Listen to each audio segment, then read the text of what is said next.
like health savings accounts so that individuals could go out and buy things to help make their homes more hurricane resistant, and they wouldn't have to pay the sales tax. So basically, you could set aside money, it would build up over time, and then you could spend it on those things you need to do from year to year to make sure that your home is as strong as possible. Before we go through this list of ticking off what you should do, I've asked this question before, and I took the big plunge. My wife and I did. We bought hurricane windows, and it's like they are great, except we can't hear any noise from the street at all. No noise at all. Is anybody out there anymore? That's good, isn't it? Yeah, it is good. So if you had $1,000, what's something you could do with $1,000? I'm using that because most people can probably figure out a way of scraping that together. How would that best be used to make my house even just a little bit safer for hurricane season?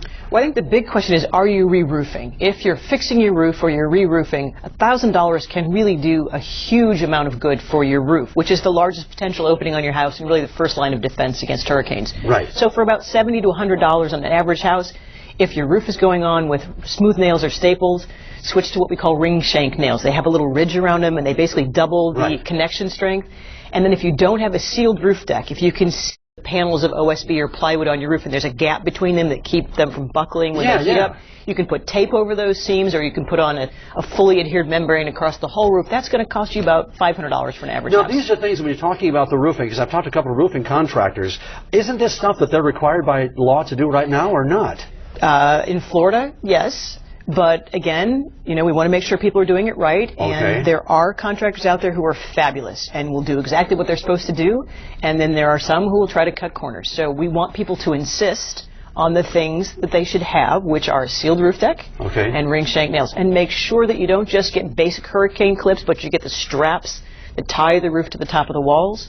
And those are things that when you're talking to a contractor, first of all, if you're engaging a contractor, make sure they're licensed, bonded, and insured. Get someone who doesn't have pest control and roofing on little metal signs on their, on their pickup door. Get someone who actually does roofing all the time. Right, and make sure you kind of demand these things, because in reality, when they redo my roof, I'm not out there watching and seeing what they're doing. If they follow the new codes, the houses should be built a lot stronger, correct? They should. The codes changed after Andrew. To increase enforcement, and then we saw after Hurricane Charlie, we did some research that looked at homes that were built to the post-Andrew codes that went into effect in 1996, and we found about a 40% reduction in the severity of losses and about a 60% reduction in the frequency of losses. So these are huge differences. Let's roll this video if we can. We're going to try to look at it out here of what these were some of the homes that you put through these different kinds of conditions to find out how well they stood up. So let's look at this video. Right. So this is two homes built side by side. They're both real 1,300 square foot, two-story homes. The one on the left was built to the building code as it exists in the middle part of this country. We actually put these storms through a segment of a windstorm that went through Lubbock, Texas several years ago. The house on the right, the only difference between the house on the right and the house on the left is about $3,000 of upgrades. It's a higher wind-rated roof cover, a higher wind-rated siding, and a shank nails connecting the pieces. We've got straps tying the roof to the walls to each other, and to the foundation. And the front door, like most front doors on newer houses in Florida, opens out instead of in. And that's important because, again, you're using the strength of the frame of the door to keep the house from pressurizing. That's what happened to the house on the left. It was pressurized when the door blew in, and now you see as if you were inside the house.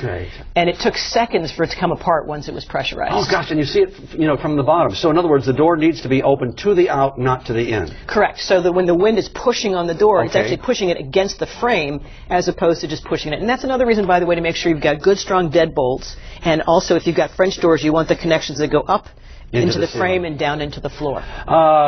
So now when we talk about commercial construction, and this is what always amazes me, because in your head you're going, well, I understand how those wood houses get blown away, but concrete block, I mean, for goodness sakes, isn't concrete block a lot stronger than the wood, or I got that wrong? Well, we think you can build out of any building material. This is an example of two masonry structures, concrete block. The one on the right is called stronger because it's the way the concrete industry would tell you to build. The one on the left is called common because, again, some people will try to cut corners. And what you see is the flashing on the sides of the roof are coming apart. And then we pressurize both those buildings by blowing out the front window with the 2x4.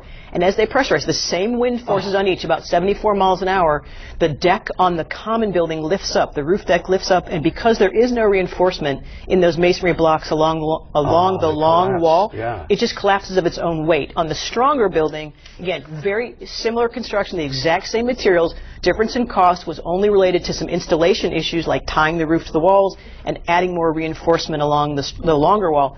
Difference in cost was about 5%. The sales tax on those building materials was more than 5%. So it's a very modest difference. What I want to do right now is, even though we've mentioned these, we're going to go through these 5 areas and just tick them off because I want to make sure we don't leave anything out. Okay, prepare your surrounding to reduce damage. What should you do there? Trees. You've got to be careful of trees. If you've got trees dying or they're overhanging your roof or your house and they could fall and cause damage, trim them back. Now's the time. You should be able to tell if a tree is healthy right now because it should be in bloom. There should be leaves. If it's sick or it's dead, take care of it now. Now, there's always the reverse side of this. People, I know that I've seen some of my neighbors that they just clear out everything, and you go, you know, do you have to clear out all the trees? You don't need to clear out any, just the ones that could be dangerous to your home. If they have a small root ball, for example, and they're very tall, if the ground gets saturated, as it will during this time of year, that small root ball is very easy to tip up and the tree to fall over. Another thing is watch out for anything that could be a projectile. If you have a fountain or play equipment in your yard that isn't secured, when the storm is coming, move it. Put it in the garage. Some people will throw their lawn furniture into the pool, but make sure you don't have things that can be flying around in your yard and actually end up breaking a window or coming through a wall.